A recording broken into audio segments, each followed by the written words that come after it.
After this video, you might get inspired with a business idea that can support your life as an expat.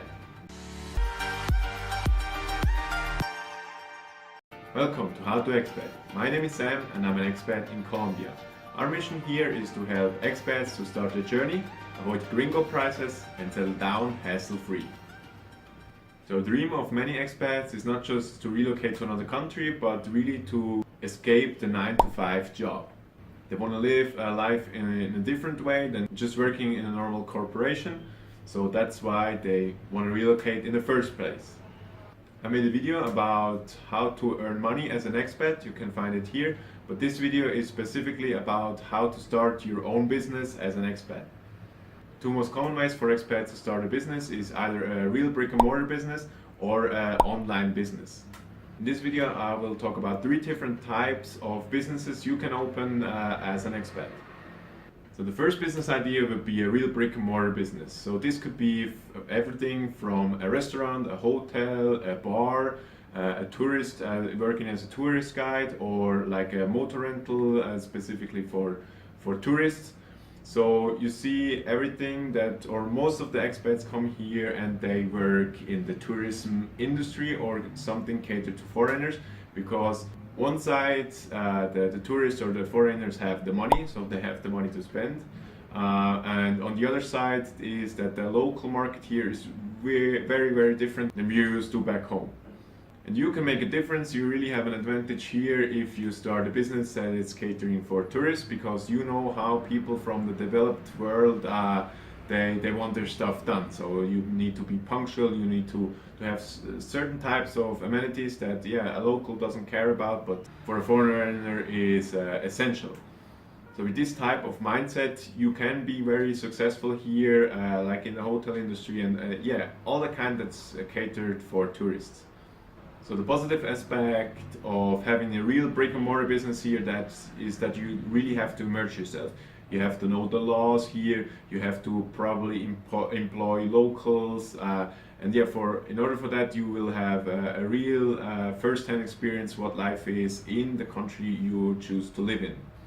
So there is a really great deal of money that can be made here. So if you run your business nicely and for like 10 or 15 years, and then you retire or you want to sell the business, and the value of the area you're in may be doubled or tripled in that time, which could be the case here in Latin America, not so much in the developed world anymore, because the developing world is growing much more rapidly than the developed world. You can sell your business maybe with a factor of 2 or 3 or even 5 after these 10-15 years. Then a negative point I think a lot of people don't really get when they start their own business, like a real brick and mortar business, that it will put them rather back in a 9-to-5 or even in a 6 to 10 hour work cycle. So really, in order to have persistence in that kind of business, you need to love what you are doing. Then the number 2 on my list is real estate. So this is like in between of a digital company and a real brick and mortar company. Either you can work as a realtor, which in countries in Latin America can be done without, maybe not in every country, but in most countries can be done without a license, like you're used to in the US. So you just can go there and say, yeah, I'm a realtor. And another idea is an investment company. You can do that as well. Especially most of the expats do it, they cater again to expats or foreigners, so they don't really go after the local clients here. So the business idea is quite simple. You just buy a property, and then most of the people do it here, short-term rentals, or they buy a property that's not really good in shape and they remodel it and put some furniture in and do the short-term rentals. So that's really common here, especially here in Medellin, Colombia, or all over Colombia. The positive aspect of this kind of business is that you are more flexible. Of course, if you own a restaurant, you have to stay in the restaurant probably, and I don't know, even cook the stuff. But if you're a real estate investor, then you can leave the country and come back whenever you want, and you just have to be here a little present. But you're way more flexible. And of course, the negative aspect, especially here in Latin America, is that you have to have a high capital, which is really bound here in the country.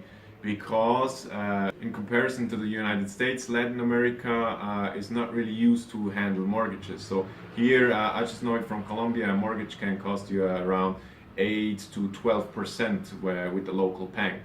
And yeah, most people do it here, even the locals, they will buy a house with their own money. And really, to diversify your portfolio as a real estate investor, you need like 4 or 5 properties that, yeah, an apartment here costs around 100,000 US dollars, so you need a $500,000 just to begin with. Some people do it with mortgages from foreign banks, like maybe your home bank, but yeah, it's really, that can be hard to get, and yeah, you really have to look into that by yourself. The number 3 in my example is this digital business. So this could mean stocks, this could mean you're a writer, this could mean you're a photographer, or of course the golden discipline is marketing or something e-commerce. When you not longer have to trade your time against money, but you rather sell stuff online, and so yeah, you don't really have a ceiling with that anymore in regards to how much money you can make.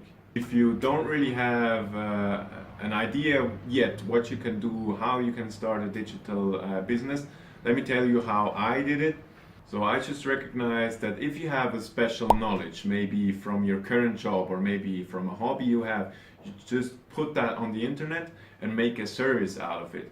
So I have many projects going on right now, and one thing is I worked as a sales guy for industrial components, and I have a website which I cater engineers back in Switzerland. So I put my knowledge I gained over like 5 years, I put that on a website and I did a service out of it. And even the how to expat thing is that I really spend a lot of time researching and preparing my expat journey. I did that for many years, and I traveled, and yeah, I think I gained quite a lot of knowledge with that. And this is really what we're doing with How to Expat. We put our knowledge out here for you guys and make a service out of it, because we think we have valuable information you can really use that will benefit your life. And maybe you have special knowledge with your current job or with a hobby you have, with that you can help other people too, and you can make money out of that. So the really positive side of having an online business is that you're very flexible. You can work wherever you are. You don't have to pin yourself to one country. You don't have to mingle with the law here, to employ locals and all that kind of stuff. You can choose whichever country is best for you to get a residency, maybe tax-wise, and all that kind of stuff. So you're very, very flexible, and the amount of money that can be made here is really big.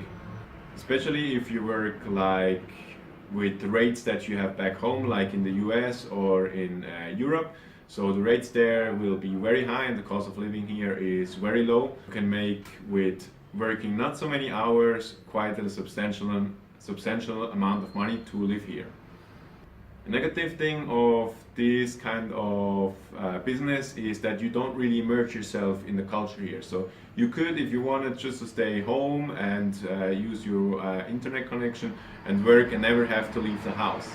And I think a great thing of having a brick and mortar business here is that you really have to immerse yourself here into the local community. So you probably, if you have a restaurant, you once need a plumber, you need somebody that installs the lights, you will make changes with your furniture or all that kind of stuff, and for all that you need people, and with all these people you probably will get to meet a lot of great people, a lot of locals here, and you really immerse yourself here in the culture, what you don't really have as an online business owner. One thing is, of course, you need to know how the digital market works.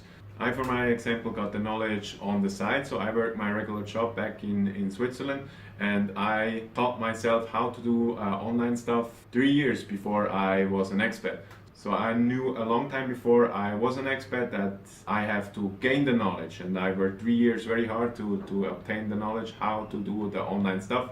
And of course, you have to do that as well. It's not just going abroad, putting something on a website and then it will come magically. You have to work for that as well.